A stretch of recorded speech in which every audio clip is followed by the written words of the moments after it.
Hello good morning everyone. I am Anupa from mum's decor. ഇന്ന് നമുക്ക് മാമ്പഴ പുളിശ്ശേരി ഉണ്ടാക്കാം. ഞാൻ ആദ്യം നന്നായി മാങ്ങകളെല്ലാം കഴുകിയെടുക്കാം.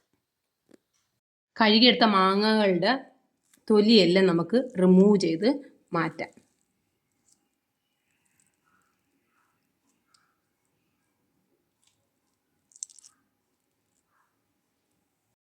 തൊലിയെല്ലാം കളഞ്ഞ മാങ്ങ ഞാൻ കുറച്ച് വെള്ളം ഒഴിച്ച് വേവിക്കാൻ വയ്ക്കുകയാണ്. കൂടാതെ ഒരു കഷ്ണം മുളകും ശകലം മഞ്ഞപ്പൊടിയും കൂടെയാണ് ഇട്ടാണ് വേവിക്കുന്നത്.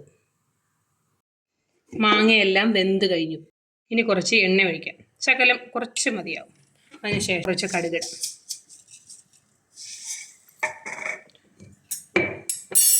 കടുക് ഏകദേശം പൊട്ടിക്കഴിഞ്ഞാൽ നമുക്ക് അതിനകത്തോട്ട് കുറച്ച് കറിവേപ്പില ആഡ് ചെയ്യാം. അതിനുശേഷം നമ്മൾ അരച്ച് വെച്ച തേങ്ങ അതിലോട്ട് ആഡ് ചെയ്യാം.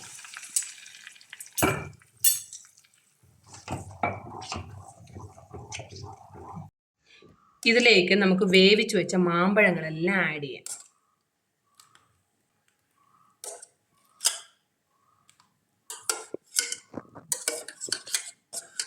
അതിനുശേഷം വെള്ളം ആവശ്യമുണ്ടെങ്കിൽ മാത്രം ഒഴിച്ചാൽ മതി. ഞാൻ തൽക്കാലം വെള്ളമൊന്നും ഒഴിക്കുന്നില്ല. എല്ലാ മാങ്ങകളും അതിനകത്തോട്ട് ഡിപ്പായി കിടക്കുകയാണ്. ഇനി കുറച്ച് നേരം നമുക്ക് തിളയ്ക്കാൻ വയ്ക്കാം.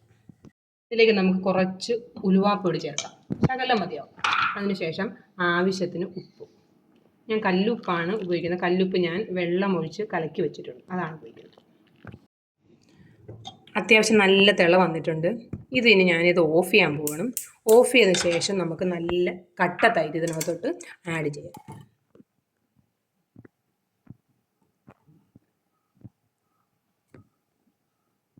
ഇനി ഇതിലേക്ക് നമുക്ക് കുറച്ച് കറിവേപ്പില ആഡ് ചെയ്തിട്ട് ഇനി ഞാൻ ഇതിലോട്ട് രണ്ടാമത് താളിപ്പൊന്നും ചെയ്യുന്നില്ല, ഞാൻ ചെയ്യാറില്ല.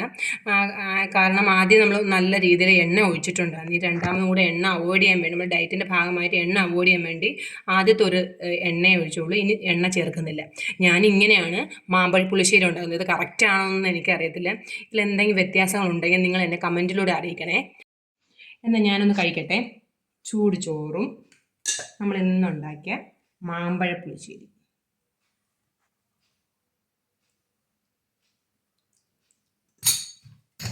അതിൻ്റെ കൂടെ കുറച്ച് തൈര്, നാരങ്ങ അച്ചാറും കൂടി. ഇത് നല്ല കോമ്പിനേഷൻ ആണെന്നും അറിയത്തില്ല ഞാൻ, പക്ഷേ ഇന്ന് ഇങ്ങനെയാണ് കഴിക്കുന്നത്. Okay, thank you.